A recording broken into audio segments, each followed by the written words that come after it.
Hello दोस्तों, मेरा नाम प्रशांत सागर है और क्रीपी कंटेंट हिंदी में आपका स्वागत है। आज हम बात करेंगे 2021 में आई एक हॉरर थ्रिलर फिल्म शेफर्ड के बारे में, जिसकी IMDb रेटिंग्स हैं 5.3 स्टार्स आउट ऑफ 10 और इस फिल्म की स्टोरी काफ़ी अच्छी है, तो आप इस वीडियो को एंड तक ज़रूर देखना। मेरी लास्ट वीडियो को देखना ना भूलना, लिंक आपको डिस्क्रिप्शन में मिल जाएगा। और अगर आपको ये वीडियो अच्छी लगे तो प्लीज़ चैनल को सब्सक्राइब ज़रूर कर देना। तो चलिए अब चलते हैं इसकी स्टोरी की तरफ।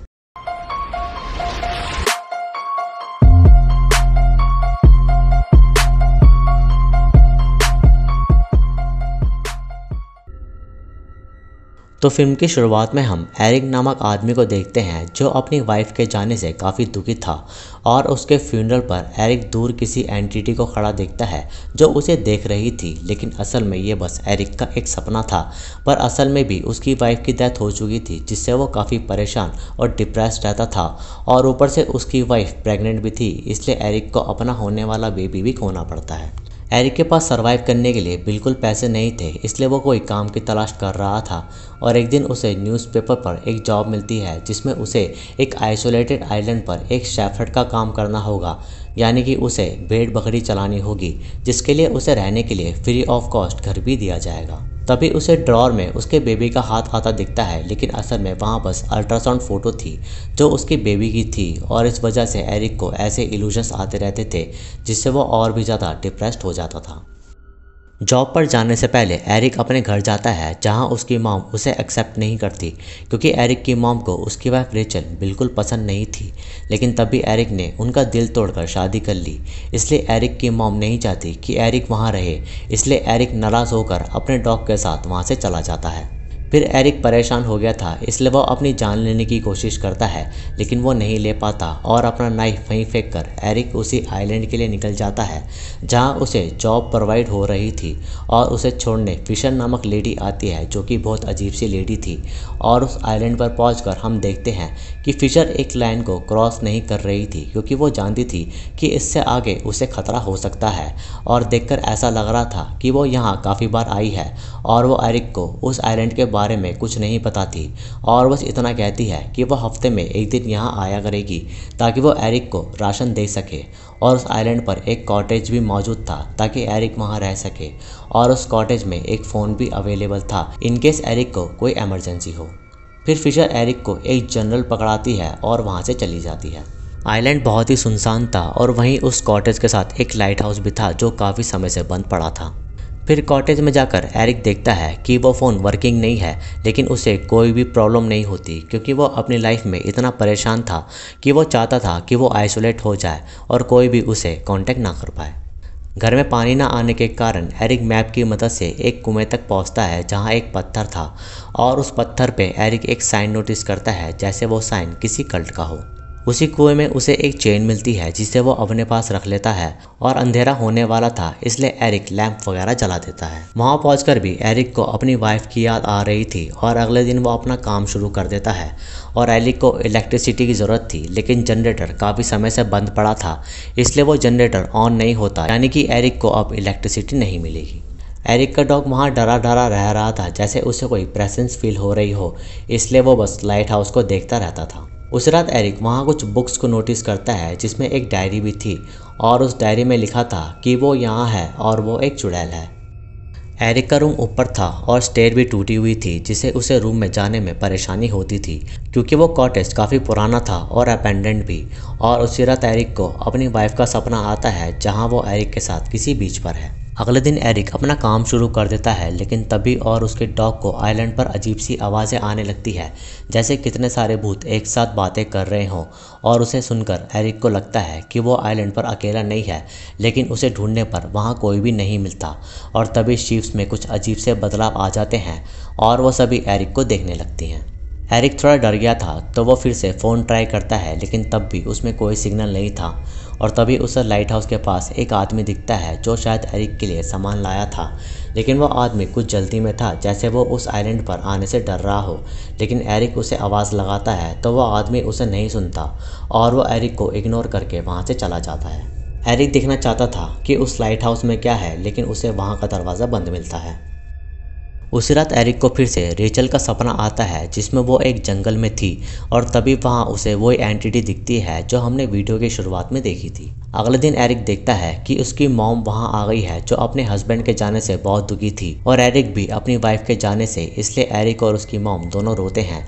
लेकिन हम देखते हैं कि एरिक का डॉग उसकी मॉम को देख रहा है और सोचने वाली बात यह भी है कि एरिक की मॉम वहाँ कैसे आ सकती है जबकि वो आइलैंड बहुत दूर था और वहाँ आने के लिए समंदर में ट्रैवल करना पड़ता था। उसके बाद एरिक लंच करते वक्त रेचल की बातें सुनना पसंद नहीं करता क्योंकि उसकी मॉम सिर्फ रेचल को कोसे जा रही थी। लेकिन तभी हम देखते हैं कि एरिक की मॉम बिना पानी के प्लेट को धो रही थी और तभी वो अपना हाथ काटने लगी थी और उसकी आवाज़ में बदलाव भी आ गया था और तभी वो एरिक पर अटैक करती है और हम देखते हैं कि वो लेडी एरिक की मॉम नहीं बल्कि कोई डायन है जो एरिक को हर्ट करने आई थी। लेकिन ये भी बस एरिक का एक सपना था। तभी एरिक देखता है कि उसका डॉग मिसिंग है और इसी बीच वो फ़ोन भी काम करने लगता है क्योंकि उस पर फिशर का कॉल आ रहा था। तो एरिक उसे बताता है कि उसका डॉग मिसिंग है तो फिशर उसे कहती है कि उसे अपना डॉग ढूंढना चाहिए और वो बातों बातों में ये पता लगाने की कोशिश कर रही थी कि एरिक को वहाँ कुछ दिखा या नहीं, क्योंकि फिशर जानती थी कि उस आइलैंड में कोई सुपरनैचुरल एंटिटी है। उसके बाद एरिक अपने डॉग को ढूंढने लगता है लेकिन काफ़ी कोहरा होने के बाद उसे वहाँ कुछ नहीं दिख पा रहा था। लेकिन तभी उसे कोई दूर खड़ा दिखता है लेकिन असल में वो कोई इंसान नहीं था, बस एक पत्थर था जो इंसान की शेप का था। तभी वहाँ एरिक एक अबैंडन शिप को नोटिस करता है जिसके अंदर जाकर एरिक अपने डॉग को ढूंढ रहा था और तभी वहाँ उसे एक की मिलती है जो शायद उस लाइट हाउस की थी। और तभी हम देखते हैं कि वहाँ एक ब्लैक डॉग घूम रहा है जो उसी एंटिटी में बदल जाता है। लेकिन एरिक उसे नहीं देखता क्योंकि उसे पता था कि कोई उसके पीछे है, इसलिए वो बिना मुड़े वहाँ से भाग जाता है। फिर हम देखते हैं कि एरिक मेंटली डिस्टर्ब होता जा रहा था क्योंकि उसे बार बार बेबी के रोने की आवाज़ें आ रही थी और तभी वो गुस्से में एंटिटी को मारने निकलता है। लेकिन उस आइलैंड में उसे कोई नहीं मिलता सिवाय शीप्स के। उस रात एरिक फिर से वो डायरी देखता है जिसमें उसे वही एंटिटी दिखती है और आगे उसका डॉग भी बना था जिसे देखकर एरिक डर जाता है क्योंकि उस डायरी में कौन ड्रॉ कर रहा था ये वो नहीं जानता। तभी वहाँ फिशर का कॉल आता है तो एरिक उसे कहता है कि वो यहाँ नहीं रहना चाहता और वो चाहता है कि वो उसे यहाँ से ले जाए। लेकिन फिशर एरिक को ऐसे प्रिटेंड करती है कि वो अपनी ही गलतियों या कर्मों से यहाँ आया है और अब उसे यहीं रहना होगा। और तभी रोते रोते एरिक फिशर को अपनी वाइफ के डेथ के बारे में बताता है जिसमें वो उसे कहता है कि एक दिन वो ड्रंक होकर कार ड्राइव कर रहा था और वो और उसकी वाइफ लड़ रहे थे। लेकिन तभी एरिक कार को कंट्रोल नहीं कर पाता जिसकी वजह से कार खाई में गिर जाती है। लेकिन एरिक बच जाता है और वो अपनी मरी वाइफ और बेबी को छोड़कर वहाँ से भाग जाता है। तो फिशर उसे कहती है कि उसने ये ठीक नहीं किया और उसे अब इस कर्ज के साथ ही रहना होगा। तभी फिशर फ़ोन कट कर देती है और एरिक उसी की को लेकर वो लाइट हाउस खोल देता है जहाँ उसे उसका डॉग नहीं मिलता और वो लाइट हाउस की लाइट ऑन कर देता है और दूर से वो लाइट देखकर फिशर भी थोड़ा डर जाती है। और जब एरिक लाइट हाउस से बाहर आता है तो उसे उसके सारे शिप्स मरे मिलते हैं और उन्हें किसी ने स्केयरक्रो में बदल दिया था। और तभी एरिक अपने डॉग को भी वैसा देखता है जिसे देखकर एरिक काफ़ी डर जाता है और वो वापस कॉटेज में आ जाता है। उस रात एरिक को फिर से बुरे बुरे नाइटमेयर्स आने लगते हैं जिसमें वो अपनी वाइफ, बेबी और डॉग को देखता है और तभी वहाँ उसे वो एंटिटी दिखती है जो कि असल में रेचल की आत्मा थी और वो सिर्फ एरिक से पूछ रही थी कि उसने ऐसा क्यों किया। एरिक काफ़ी डर जाता है और उस एंटिटी में आग लगाकर वहाँ से भाग जाता है। तभी वो वहाँ फिशर की बोट देखता है और स्विम करके उसके पास जाने की कोशिश करता है लेकिन फिशर उसकी कोई मदद नहीं करती जिसके कारण एरिक वहीं डूब जाता है।